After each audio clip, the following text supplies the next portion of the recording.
अस्सलाम वालेकुम। इस वीडियो में हम फ़्लाइट कैरेक्टरिस्टिक्स में एंगल ऑफ अटैक इम्प्लीमेंट करते हैं। और एंगल ऑफ अटैक क्या चीज़ है? तो in aerodynamics angle of attack specify the angle between the chord line of the wing of the fixed wing aircraft and the vector representing the relative motion between the aircraft and the atmosphere.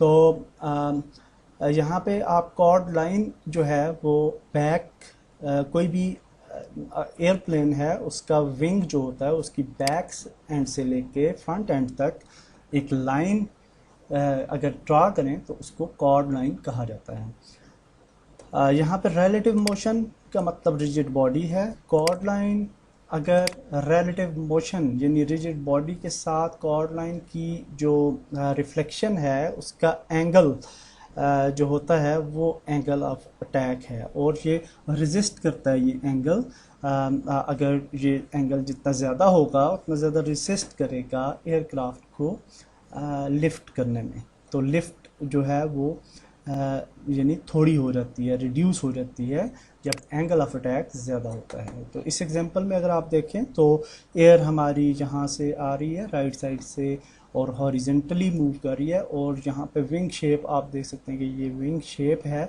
और यहाँ पे ये जो air है यहाँ पे जब आती है तो विंग के डेफिनेटली सब जगह पे आएगी। तो ये वाला जो एरिया है यहाँ से लेके यहाँ तक ये इसको विंग को पुश करेगा और ये रेजिस्ट करेगा फॉर लिफ्ट।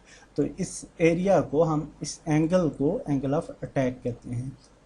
ओके जी, तो सबसे पहले हम एक प्राइवेट फ्लोट बनाएंगे और यहाँ पे हम एक नया प्राइवेट फ्लोट वेरिएबल बनाते हैं, private float angle of attack. और फिर हम आ जाएंगे लिफ्ट फंक्शन में, कैलकुलेट लिफ्ट फंक्शन में, और यहाँ पे हम कहेंगे angle of attack equal to vector 3 dot dot, और यहाँ पे कहेंगे हम आर बी डॉट वेलोसिटी और कॉमा ट्रांसफॉर्म डॉट फॉरवर्ड।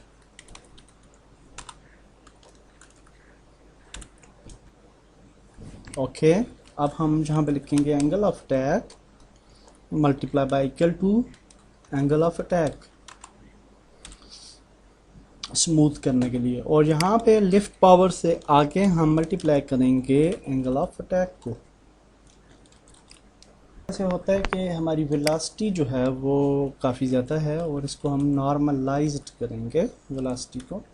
काफ़ी स्मूथ है और हमारा एयरप्लेन जो है वो जो इसका एंगल होगा उसके मुताबिक एंगल ऑफ अटैक जो है वो भी काम करता है। तो हम we are happy with this result. Next video में हम आगे बढ़ते हैं। अल्लाह हाफिज़।